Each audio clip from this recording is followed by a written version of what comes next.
Like it or not, change happens. If we don't manage it, it will manage us. We need a couple of self-management tools. Stay tuned and I'll tell you what they are and how we can use them when confronted by change, big and small.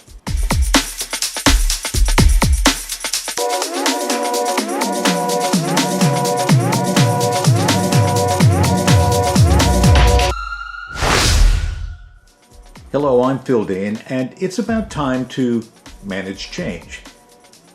There is nothing that creates change like a war. During the Second World War, there was something called the Blitz. It came from the German word Blitzkrieg, meaning lightning war. From September 1940 to May 1941, 9 months, the German Air Force, the Luftwaffe, conducted daily bombing raids on Great Britain, much of it directed at London. London was bombed for 56 straight days.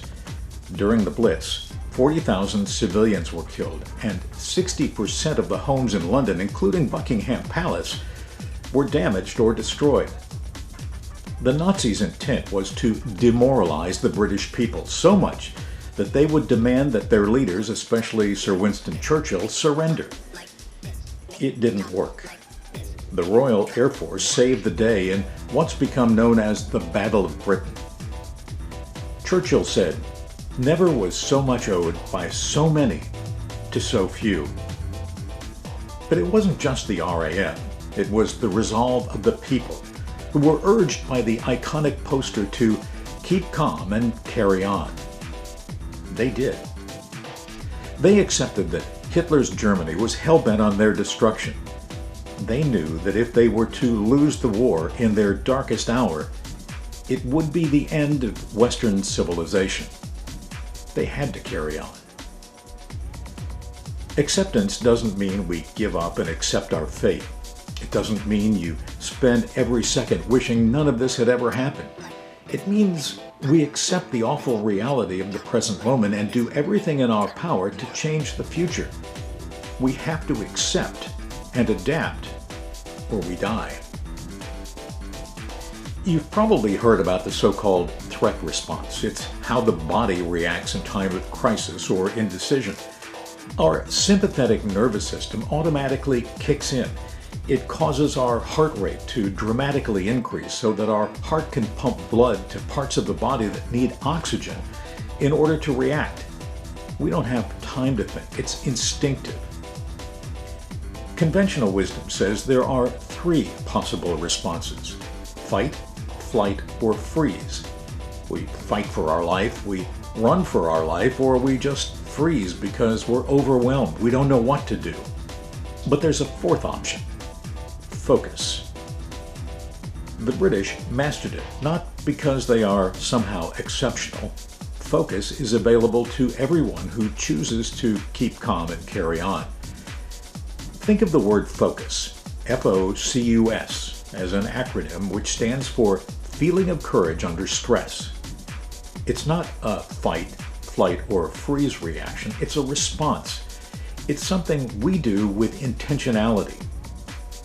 Focus is a kind of override button that can be used to override the sympathetic nervous system. Focus gives the mind a chance to catch up and engage. If you've ever been to London and ridden on the Underground, the Tube, you probably remember hearing the announcement to mind the gap. The gap is the space between the platform and the arriving train. It's calling our attention to a potential danger, to be mindful. Focus is a call to attention. It's the gap between what's happening now and the time we have to choose the best possible response. It's not a wide gap.